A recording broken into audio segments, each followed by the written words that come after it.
मध्यकालीन भारत के इतिहास की इस सीरीज़ में हम मुग़ल काल की बात कर रहे थे। इससे पहले की वीडियो में हमने बाबर के बारे में जाना, जो मुग़ल वंश का संस्थापक था। 1530 में जब बाबर की मृत्यु हो जाती है तो उसके बाद उसका बड़ा पुत्र हुमायूं गद्दी में बैठता है, शासन करता है। हुमायूं का जो शासन रहा है वो 2 टुकड़ों में रहा है। पहला 1530 से 1540 10 वर्ष तक, उसके बाद 1555 से 1556 1 वर्ष तक दोबारा। तो बीच में ऐसे क्या समीकरण बने कि इन सालों के बीच में, इन वर्षों के बीच में उसका शासन नहीं रह पाया था, तो वो सब आज हम इस वीडियो में डिस्कस करेंगे। तो देखते हैं, शुरू करते हैं कुछ बेसिक चीज़ों से। जब हुमायूं 12 वर्ष का था, 1508 में इसका जन्म हुआ था। 12 वर्ष की जब अवस्था में ये था तो इसको बदख्शां का सूबेदार नियुक्त किया गया था बाबर द्वारा। 1530 में जब बाबर की मृत्यु हो जाती है आगरा में, तो आगरा में हुमायूं का राज्याभिषेक भी किया जाता है। यानी 1530 में हुमायूं भारत का शासक बनता है। बाबर के 4 पुत्र थे। सबसे बड़ा हुमायूं जो शासक बना, और बचे 3। तो इन 3 पुत्रों में, या हम कहें हुमायूं अपने इन 3 भाइयों में कुछ क्षेत्र डिवाइड कर देता है, कुछ एरियाज डिवाइड कर देता है। तो हम क्विकली देख लेते हैं एक बारी। अस्करी जो इसका दूसरा भाई था, उसको संभल का एरिया मिलता है, हिंदाल को मेवात, और कामरान को ये देता है काबुल और कंधार का एरिया। तो हम यहाँ पे देख सकते हैं कंधार और काबुल का एरिया ये कब्जे में आ जाता है कामरान के। कामरान कौन है? हुमायूं का भाई है। पर कामरान इस चीज़ से संतुष्ट नहीं होता है। वो चाहता है कि उसको कोई ज़्यादा एरिया मिलना चाहिए था, उसके भाई ने ज़्यादा एरिया नहीं दिया। तो वो कब्ज़ा कर लेता है पंजाब के अंदर, जो अब आता है मुल्तान और लाहौर पे। यानी ये पूरा एरिया आ गया कामरान के अंदर। ठीक है, तो ये उस समय पे भूमि का विभाजन हुमायूं द्वारा किया गया था अपने भाइयों के बीच में। आगे हम पढ़ते हैं प्रारंभिक कठिनाइयाँ। यानी जब हुमायूं गद्दी पे बैठता है तो उसके पास क्या क्या डिफ़िकल्टीज़ सामने आती हैं, क्या क्या कठिनाइयाँ सामने आती हैं। तो सबसे पहले बात करते हैं हम आंतरिक कठिनाइयाँ। आंतरिक कठिनाइयों से यहाँ पर पे मीन ये है कि जो उसके भाई थे उन्होंने ही हुमायूं का साथ नहीं दिया, अपनों ने ही साथ नहीं दिया कि वो आगे बढ़ पाए। नहीं तो वो एक सशक्त शासक के रूप में आगे बढ़ता, वो किसी युद्ध में हारता नहीं अगर उसके 3 भाई मिलजुल के उसके साथ रह रहे होते। उसका जो हम आप पढ़ेंगे आगे टुकड़ों में उसका शासन होता है, वो सब चीज़ें नहीं होती। तो आंतरिक कठिनाइयाँ उसकी मेन वजह थी। एक तो उसने साम्राज्य का विभाजन कर लिया था, जो इसकी सबसे बड़ी भूल मानी जाती है हुमायूं की। दूसरी कठिनाई अगर हम देखें तो वो था रिक्त राजकोष। इससे पहले जब हमने बाबर के बारे में पढ़ा था, तो बाबर द्वारा जब पानीपत का फर्स्ट युद्ध, पहला युद्ध जब जीता जाता है, जो होता है इब्राहिम लोदी और बाबर के बीच में 1526 में, तो वो जीतने के बाद वो काबुल के लोगों पे चांदी के सिक्के, हर एक को चांदी के सिक्के बांट देता है। हमने पिछले वीडियो में जाना था। तो चांदी के सिक्के अपनी विजय के बाद वो काबुल के निवासियों में बांट देता है, जिससे उसका जो राजकोष है जो वो कम होता है। और बाबर इस चीज़ पे कोई ध्यान नहीं देता है अपना राजस्व को बढ़ाने के लिए, या अपनी ये जो क्षति हो रही थी उसकी और चीज़ों से भी, रुपयों की, या जो राजकोष है उसमें जो कमी आ रही थी, उस विषय में बाबर कुछ ज़्यादा नहीं करता है। और हुमायूं भी जब शासक बनता है उसके बाद आर्थिक स्थिति को सुधारने के लिए वो भी कुछ ऐसे काम नहीं करता है, हुमायूं भी। तो रिक्त राजकोष से दूसरी उसकी सबसे बड़ी डिफ़िकल्टी सामने आती है। तीसरा अगर हम देखें तो राजपूत समस्या। हमने देखा था खानवा का जब युद्ध हुआ था, खानवा का युद्ध कब हुआ था? 1527 में। किस किस के बीच में हुआ था? वो हुआ था राणा सांगा और बाबर के बीच में। राणा सांगा यानी राजपूत, राइट। तो अब जब उस युद्ध में जब राणा सांगा की हार हो जाती है, तो और जो राजपूत हैं वो सब संगठित होने लगते हैं कि इन मुगलों को अब हम बाहर फेंकेंगे, ये जो हमारे राज्य में आके हमको पराजित करके गए हैं। तो उनमें एक भावना आ जाती है इनको हराने की, इनके साम्राज्य को उखाड़ फेंकने की। तो दूसरी जो समस्या हम देखते हैं वो थी राजपूत समस्या, और तीसरी जो कठिनाई जो हुमायूं को फेस करनी पड़ी वो थी अफ़गान समस्या। अफ़गान यानी इब्राहिम लोदी, ठीक है, अफ़गान था ना इब्राहिम लोदी, पानीपत का फर्स्ट युद्ध जिसमें हराया था, ठीक है। तो अब अफ़गान भी देख रहे थे कि मुग़ल आगे बढ़ रहे हैं, हमारा जो आधिपत्य है वो कम हो रहा है, तो ठीक, तो उस चीज़ के लिए अफ़गान समस्या भी हुमायूं के बीच में आती है। तो आगे ये हमने देखा कि क्या क्या जब उसका राज्याभिषेक होता है तो स्टार्टिंग के ईयर्स में उसके लिए क्या क्या कठिनाइयाँ थी, तो 4 हमने देखी। आगे हम देखते हैं। अब हम जानते हैं कि हुमायूं द्वारा क्या क्या सैन्य अभियान किए गए, कौन कौन से युद्ध जीते गए, क्या क्या युद्ध हुए, किन किन युद्धों में उसकी पराजय हुई, इन सब के बारे में अब हम डिस्कस करते हैं। हुमायूं के सैन्य अभियान में सबसे पहला जो आक्रमण होता है वो होता है प्रताप रुद्रदेव के विरुद्ध, जो कालिंजर का शासक होता है। कालिंजर अभी यूपी में आता है। तो सबसे पहला आक्रमण 1531 में राजा नहीं, शासक बनने के 1 साल के अंदर। अब जब ये इसमें आक्रमण कर रहा होता है, कालिंजर में एक बहुत ही प्रसिद्ध एक किला है, कालिंजर का किला, उसमें ये आक्रमण करना चाहता था पर सफल नहीं हो पाया, क्योंकि जब वो आक्रमण की तैयारी में था तब उसे खबर मिलती है कि अफ़गान सरदार महमूद लोदी बिहार से जौनपुर की ओर बढ़ रहा है। और जब उसको ये खबर मिलती है हुमायूं को, तो वो अपने सैनिकों के साथ वापस आगरा आ जाता है, ठीक है। यानी ये अभियान उसका पूरा नहीं हो पाया, जो कालिंजर में किले पे आक्रमण का जो अभियान उसका था वो पूरा नहीं हो पाता है और वो वापस आगरा आ जाता है। तो नेक्स्ट ईयर, उसी के अगले साल 1532 में महमूद लोदी, जो अभी हम देख रहे थे अफ़गान, जो बिहार से जौनपुर की ओर आ रहा था, उसके और हुमायूं के बीच में दोराह का युद्ध होता है।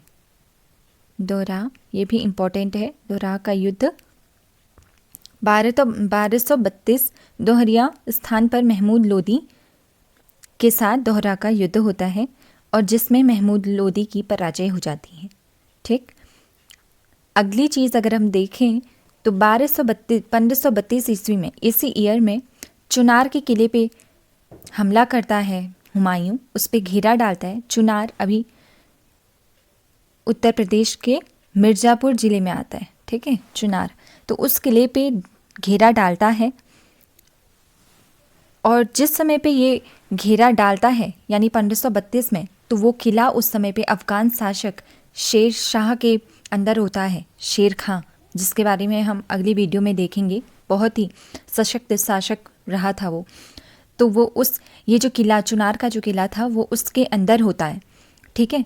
तो 4 महीने तक वो लगातार इस किले पे घेरा बना के रहता है। उसके बाद शेर खां और हुमायूं के बीच में एक समझौता होता है, एक संधि होती है, जिस संधि के अंदर शेर खां इस बात के लिए राज़ी हो जाता है कि वो अपने बेटे, अपने पुत्र कुतुब खां, ठीक है, कुतुब खां उसका पुत्र होता है, तो कुतुब खां को अपनी एक सेना के साथ, सेना की एक टुकड़ी के साथ, कौन, शेर खां, ठीक है, शेर खां अपने पुत्र कुतुब खां को अपनी एक सेना की टोली के साथ हुमायूं की सेना में मिलवा देगा, ठीक है। यानी हुमायूं उससे किस बात के लिए समझौता करता है, अपनी जो सेना है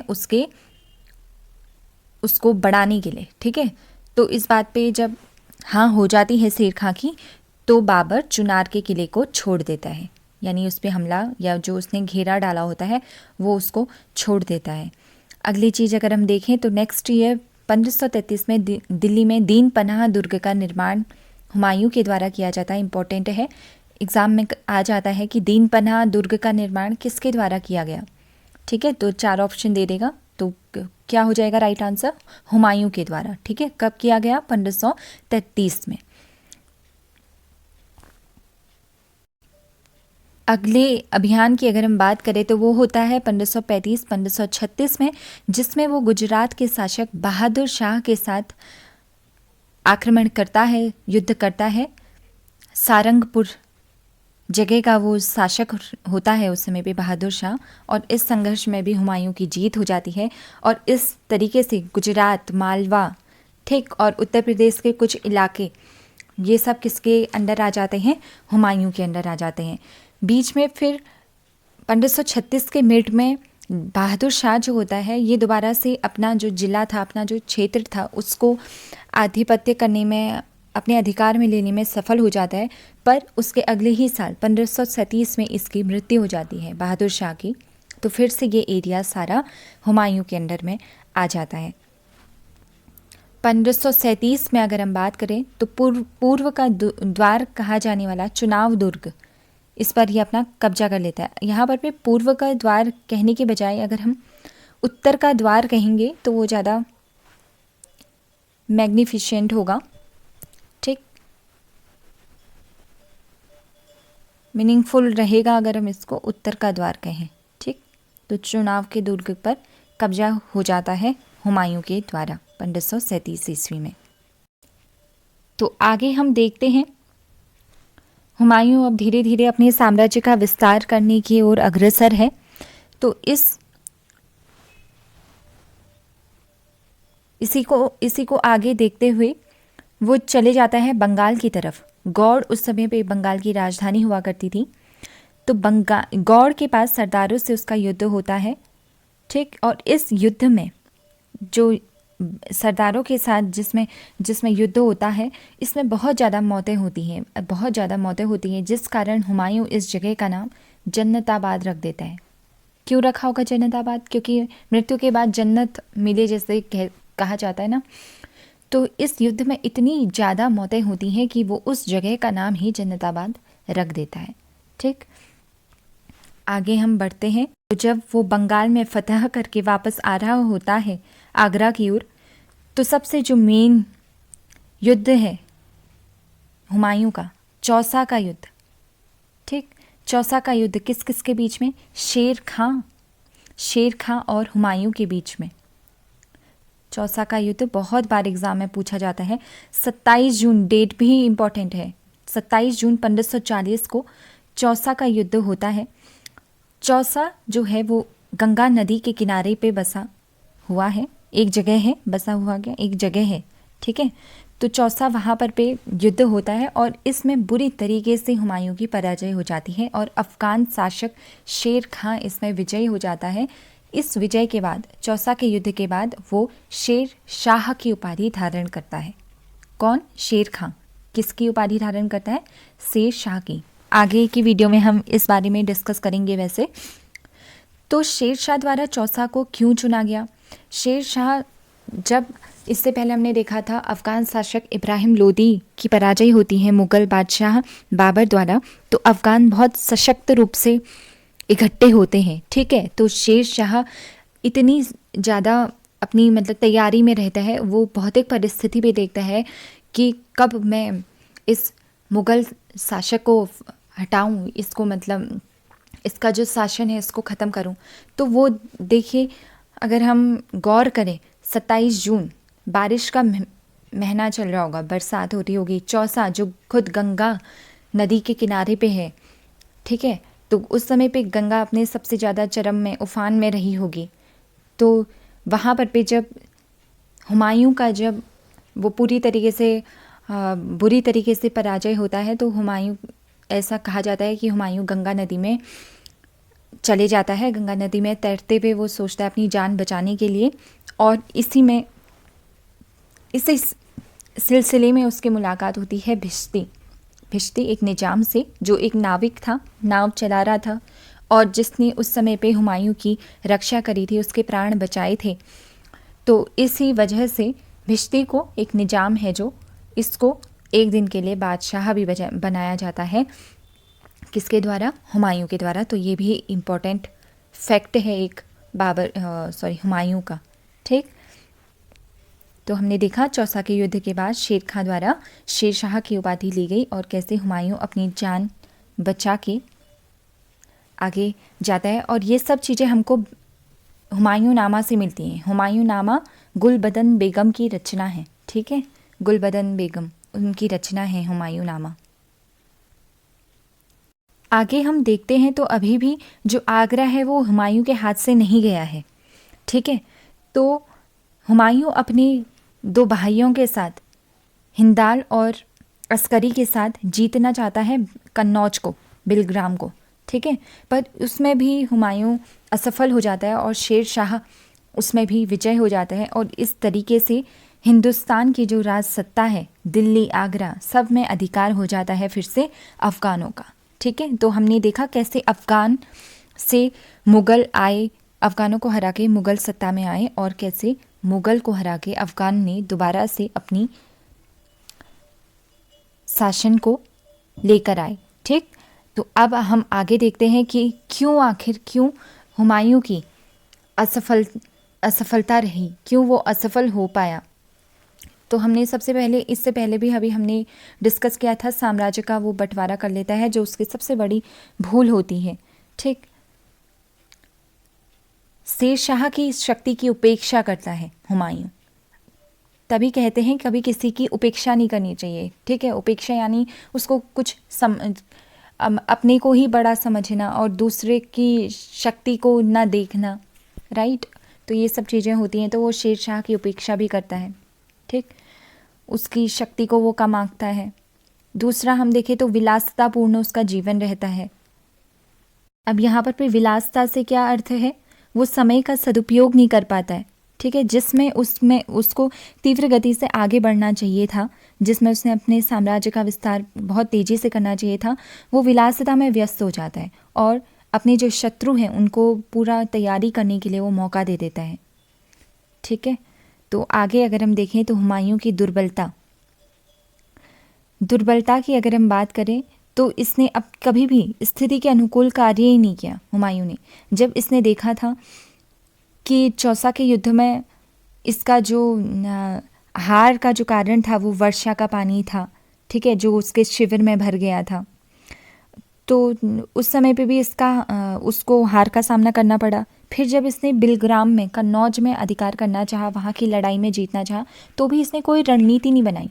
इस चीज़ से सबक, जो कहते हैं सबक लेना, वो इसने कुछ नहीं किया। यानी दुर्बलता रही उसकी, ये भी उसकी असफलता का एक कारण रही, दुर्बलता और निष्कासित जीवन। और उसके बाद जैसे वो हारता है, उसके बाद ये वापस से आगरा, दिल्ली, ये सब छोड़ के वो वापस चला जाता है, सिंध होता हुआ ईरान चले जाता है, ठीक है। और यानी सब चीज़ छोड़ छाड़ के वो चले जाता है, कोई दोबारा से प्रयत्न नहीं करता है वो वहाँ।